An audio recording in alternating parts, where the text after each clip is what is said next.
में से ज़्यादा लोगों को नहीं पता है कि हमारे ब्रेन के अंदर क्या चल रहा है। ब्रेन साइंटिस्ट ने हमारे ब्रेन के बारे में कई सारी चीज़ें डिस्कवर की है जिसके बारे में हम सबको पता होना चाहिए। एग्जाम्पल के लिए किसी भी चीज़ को हम कैसे सीखते हैं, नींद और स्ट्रेस का हमारे माइंड पर क्या असर होता है, मल्टीटास्किंग एक मिथ क्यों है, हम किसी भी चीज़ को इतना जल्दी क्यों भूल जाते हैं, भूलना आसान क्यों है और याद रखना मुश्किल क्यों है, क्या मेल और फीमेल के ब्रेन अलग अलग तरीके से काम करते हैं। ऐसी कई सारी चीज़ें हैं जो कि साइंटिस्ट ने हमारे लिए डिस्कवर की है जिसके बारे में हम सबको पता होना चाहिए ताकि हम जितना कर सकते हैं उतना कंट्रोल हम हमारे ब्रेन पर कर पाए। देखो, हमारी लाइफ में जितनी भी प्रॉब्लम्स हैं उन सब प्रॉब्लम की जड़ हमारे दिमाग का सोचने का तरीका, और अगर आपको इन प्रॉब्लम को खत्म करना है तो आपको अपना सोचने का तरीका बदलना होगा, और ये तभी संभव है जब हम हमारे ब्रेन के जरूरी रूल्स को समझेंगे। और इसीलिए आज हम बात करेंगे डॉक्टर जॉन मेडिना की एक कमाल की बुक ब्रेन रूल्स के बारे में। जॉन मेडिना एक मॉलिक्यूलर बायोलॉजिस्ट है जिन्होंने इंसानी दिमाग पर काफी रिसर्च करने के बाद ये बुक लिखी, और इसी बुक में ऑथर ने ब्रेन के 12 रूल के बारे में बताया है जिन्हें फॉलो करके हम अपने स्टडी करने, सीखने और काम करने की परफॉर्मेंस को नेक्स्ट लेवल पर ले जा सकते हैं, और हम हमारी डेली लाइफ में उन तमाम चीज़ों को आसान बना सकते हैं जो हमारे लिए मुश्किल है। तो चलिए अब हम बात करते हैं उन ब्रेन रूल्स के बारे में। तो पहला रूल यहाँ पर आता है एक्सरसाइज। एक्सरसाइज से हमारे ब्रेन की पावर बढ़ती है। कुछ साइंटिस्ट ने लोगों के 2 ग्रुप्स पर एक रिसर्च की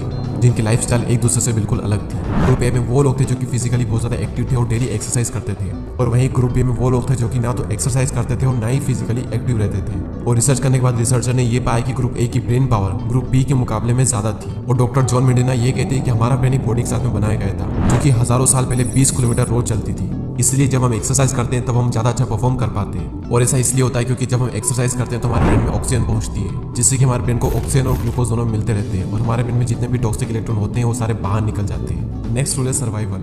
ये रूल कहता है कि इंसानों को लाखों साल लग गए ये पावरफुल ब्रेन बनाने के लिए। हमारे ब्रेन ने सर्वाइव करना सीखा है, अदरवाइज हो सकता था कि आज आप ये वीडियो नहीं देख पाते। कोई भी इंसान चाहे कितना भी गरीब क्यों ना हो वो सर्वाइव कर ही लेता है। इंसानों का ब्रेन एक सर्वाइवल टूल है जो कि समय के साथ में इवॉल्व हुआ है, यानी कि विकसित हुआ है, और ब्रेन की इवोल्यूशन ने ही हमें लोगों की भावनाओं को समझने, कम्युनिकेट करने और दूसरे काम करने के लिए सक्षम बनाया है। यदि हम लोगों को नहीं समझते तो एक समाज नहीं बनता, और कभी भी हम जानवरों से ऊपर नहीं उठ पाते। ऑथर कहते हैं कि इंसान इसलिए जिंदा बच सका क्योंकि उसने दूसरों के साथ कोऑपरेट करना सीख लिया।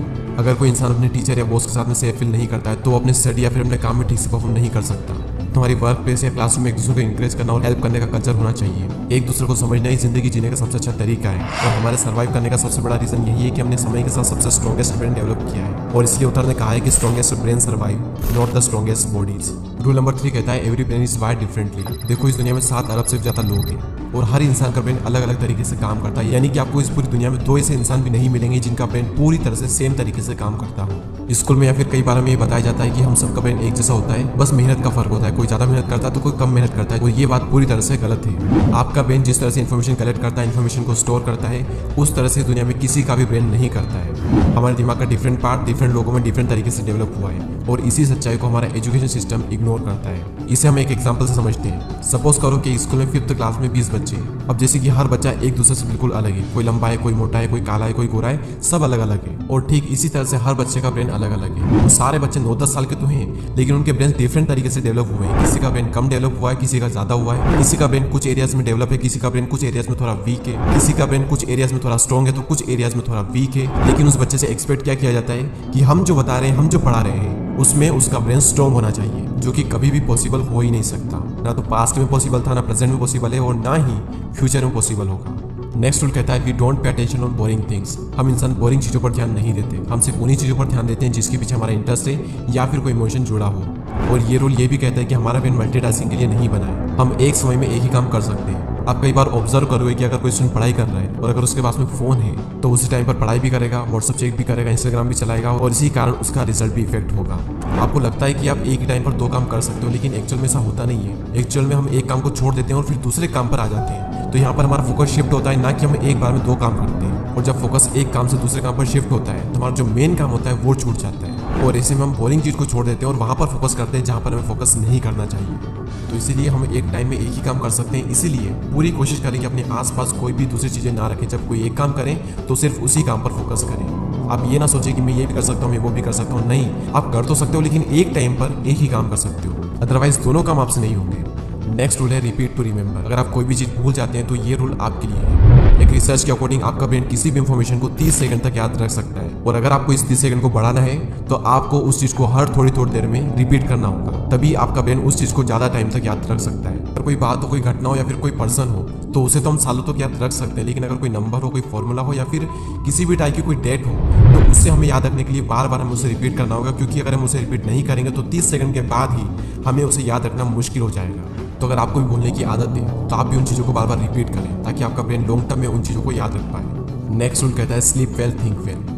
आपने कई बार ये सुना होगा कि ज़्यादा नींद लेना आलस की निशानी है, लेकिन इस बुक में बताया गया है कि अच्छी नींद लेना हमारी लाइफ का सबसे इंपॉर्टेंट पार्ट है। कम स्लीप लेने से हमारी अटेंशन कम हो जाती है और हमारी मेमोरी पर भी इसका नेगेटिव इंपैक्ट पड़ता है। एक रिसर्च ये बताती है कि नासा के साइंटिस्ट 26 मिनट का एक छोटा सा पावर नैप लेते हैं, जिसकी वजह से उनकी परफॉर्मेंस 34% तक इंक्रीज हुई है। तो अगर आप भी कभी दोपहर में टायर्ड फील करते हो तो आप भी एक छोटी सी नैप ले लें और आप देखेंगे कि आपकी क्रिएटिविटी और आपकी प्रोडक्टिविटी दोनों ही इससे इंक्रीज होगी। और मजे की बात तो ये है कि हफ्ते में करीब 4 से 5 दिन तो मैं भी कभी न कभी बीच बीच में पावर नैप ले ही रहता हूँ और इससे मैंने एक बात ऑब्जर्व की है कि इससे मेरी प्रोडक्टिविटी काफी हद तक बढ़ी है। नेक्स्ट रूल कहता है stressed brain don't learn the same वे। ज़्यादा स्ट्रेस में रहना या फिर हमेशा चिंता करते रहना हमारे ब्रेन को और हमारी लर्निंग एबिलिटी दोनों को डैमेज करता है। हमारा जो ब्रेन है वो लॉन्ग टर्म में स्ट्रेस लेने के लिए नहीं बना है और इसलिए हमारा ब्रेन किसी भी तरह के स्ट्रेस को मैक्सिमम 30 सेकंड तक बिना किसी प्रॉब्लम के फेस कर सकता है। लेकिन वहीं अगर हम स्ट्रेस लॉन्ग टर्म में लेते हैं, यानी कि 30 सेकंड से ज़्यादा का स्ट्रेस हम लेते हैं, तो उससे हमारी लर्निंग एबिलिटी पर बहुत ज़्यादा इफेक्ट पड़ता है। और ना सिर्फ लर्निंग एबिलिटी बल्कि हमारा इम्यून सिस्टम, हमारी स्लीप की क्वालिटी, इवन ओवरऑल हमारी पूरी बॉडी पर इसका असर पड़ता है। स्ट्रेस में हमारे ब्रेन की परफॉर्मेंस जो है वो काफ़ी हद तक कम हो जाती है,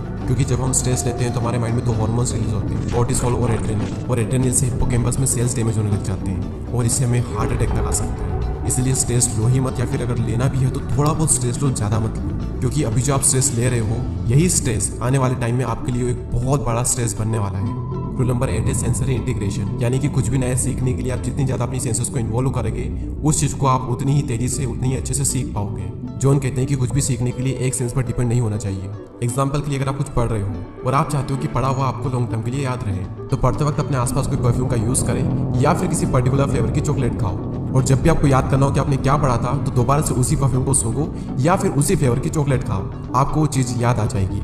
ये प्रैक्टिकल करके देखना और मुझे बताना कि ये काम करता है या फिर नहीं करता है। रूल नंबर 9 है विजन। हमारा ब्रेन पढ़ी हुई या फिर सुनी गई इन्फॉर्मेशन के मुकाबले देखी हुई इन्फॉर्मेशन को जल्दी से याद कर सकता है, क्योंकि हमारा जो ब्रेन है वो पिक्चर्स में सोचता है ना कि वर्ड्स में। आपको बायोग्राफी पढ़कर शायद ये पता नहीं हुआ कि आपने किस पेज पर क्या सिचुएशन पढ़ी थी, लेकिन अगर उसी बायोग्राफी पर आपने कोई मूवी देखी होगी तो आपको उसके सीन अच्छे से याद होंगे, क्योंकि हमारा जो ब्रेन है वो इमेजेस में सोचता है। और इसीलिए जब भी आप कोई टॉपिक पढ़ो तो उसे विजुलाइज जरूर करें या फिर उससे रिलेटेड कोई भी चीज़ को आप माइंड में रखें, ताकि वो जो टॉपिक आपने पढ़ा है उसे आप लॉन्ग टर्म में याद रख सकें। नेक्स्ट रूल आता है जेंडर। ये रूल कहता है कि मेल एंड फीमेल का ब्रेन पूरी तरह से डिफरेंट होता है।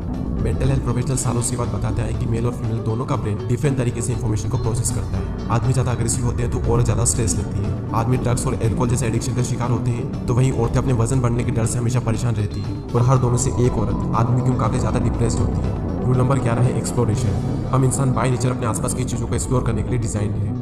इसलिए अगर हम किसी बच्चे को कोई ऑब्जेक्ट देते हैं तो उसे वो देखकर, सुनकर, मुंह में लेकर वो लगभग हर पॉसिबल तरीके से एक्सप्लोर करने की कोशिश करता है। या फिर जब हम बच्चे थे तो नई नई चीज़ों को जानने की हमारे अंदर क्यूरियोसिटी थी, हम हर बात पर क्वेश्चंस करते थे। और ऐसा इसलिए क्योंकि आज से करीब 20 लाख साल पहले हमारे पूर्वज यानी होमो सेपियंस इसी तरीके से अपने आसपास की चीज़ों को एक्सप्लोर करके कंक्लूजन निकालते थे। एक्सप्लोर करने की नेचर की वजह से ही आज हम इंसानों का ब्रेन इतना ग्रो कर पाया है।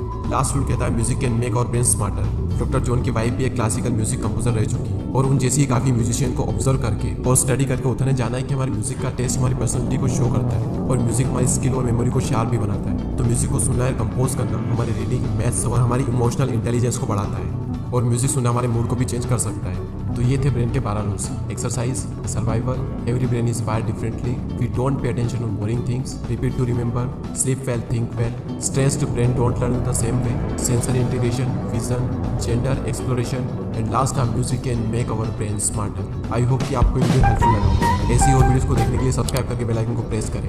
अगले वीडियो में फिर मिलेंगे। जय हिंद।